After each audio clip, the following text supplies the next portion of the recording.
rule. So we have the sum of a geometric series this time. Now, annoyingly, there are two versions of this depending on what R is. So if R, I'm just going to write it like this. If R is between -1 and +1, then we use this.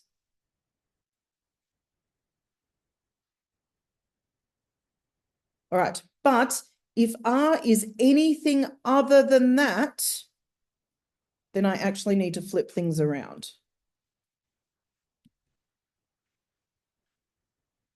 All right, so it's just you're swapping the 1 and the R in both the top and the bottom if R is not between -1 and 1, okay? So you've kind of got two versions of this. Now, this does appear on your formula sheet, so it's not like you have to memorize it, but you do need to know how to use it. So let's do an example of when we're going to use this. So let's just, I should not have written that anywhere near as big because now it's all in the way. Okay, so I am going to have a rule.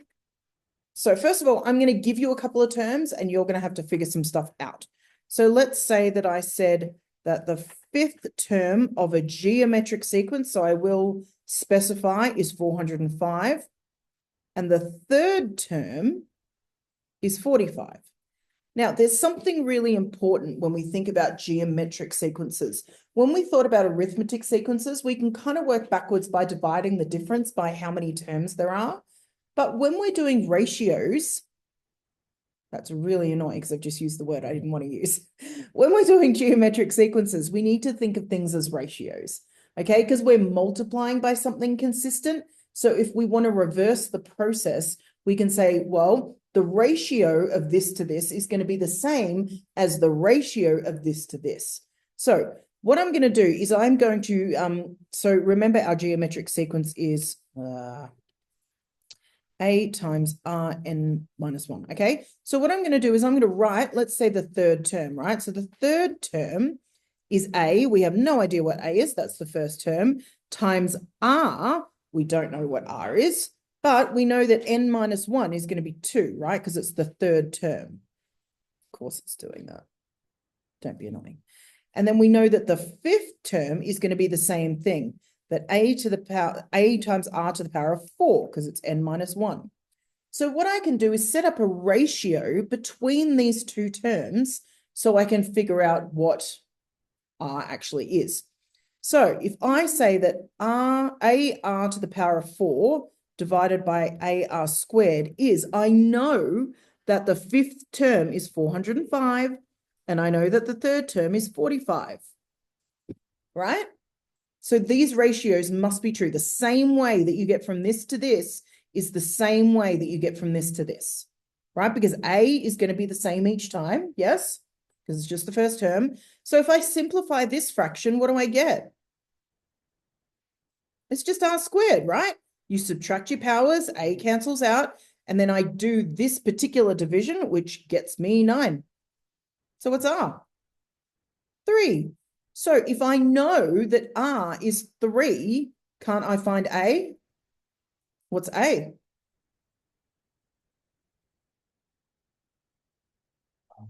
5. How did you get that? AR squared is equal to 5. R 3 is 5 squared is 9. Yeah, I think that's the best way is just to put it back into this, right? So AR, oh, geez, I keep doing that.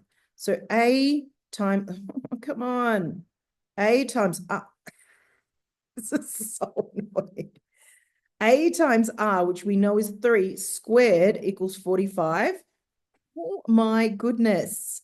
Could this be worse?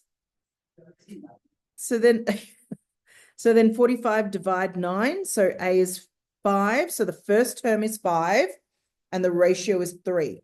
Now, what if I asked for a sum? So what I'm going to do now is I'm going to move over here because I'm running out of room and change colors. So now I'm going to use this because my ratio was not between -1 and 1. I know that A is 5 and R is 3. And then I'm going to use this. So what if I want the sum of the first 8 terms. Jeez. All right, so the sum of the first 8 terms is going to be A, which is 5, times R to the power of N, which is 8, minus 1, all over R, which we said was 3 minus 1. And if you type all that into a calculator, you get 16,400. Okay, so think about ratio questions. Let's do a finance question. So often we get a lot of finance stuff. Annoyingly with finance, I'm going to do compound interest stuff, which we've already done. But then we're just going to use the sum formula with that. Now, it is the most important thing that you pay attention to the wording of financial questions as to whether they're asking about the start of the year or the end of the year, right? Because you're going to calculate your interest at the end of the year. But if they say they want the answer at the start of the year, then you don't add all the interest that happened in that year, right? So let's have a look at a question like that. Now, let's get rid of this. All right. So I'm going to say that I'm trying to save money, and every year I put $1,800 in the bank. I know, I've got some money. So I'm going to put $1,800 in the bank every year, and I've got 3.2% interest. I want to know how much money do I have at the end of 5 years? All right, now, this is going to be, first of all, let me just write this formula back up here. Okay, so let's use this. Now, the really annoying thing about this is because I want it at the end of 5 years, I need to treat this formula as if the 5 years is always the end point. So that means A is not 1,800. It means that A is the amount of money I have at the end of year 1, because I want 5 years worth of stuff and I want it at the end of 5 years. So you could either calculate this like the end of 5, no, actually, let's just stick with that. Okay, so the end of 5 years, because if I calculate it as at the end of 5 years, I need years 1, 2, 3, 4, 5. But after year 1, I've got the interest already. So if I was just calculating 1 year, the answer would not be 1,800, right? The answer is 1,800 plus the interest that I get. Does that make sense? Yeah. Because at the start of the 6th year, I put in an extra $1,800. Because every year I'm putting in $1,800. So this is not like compound interest, where compound interest, I put my money in and then I walk away and leave it alone. What I'm saying in this example is every year I put in another $1,800. So I actually need to work out the sum of the amount of money rather than just putting it in the bank, walking away and coming back 5 years later. So that's where the problem with this lies. So in this example, A is actually 1,800 times the amount of interest I get, right? So 100% of what I had plus an extra 3.2%. All right, that's how much money I have in year 1. So then my interest is 1.032 minus 1, and this needs to be a 5 all over 1.032 minus 1. All right, so if you type all of that into a calculator, you get, all right, page open, 9,901.76.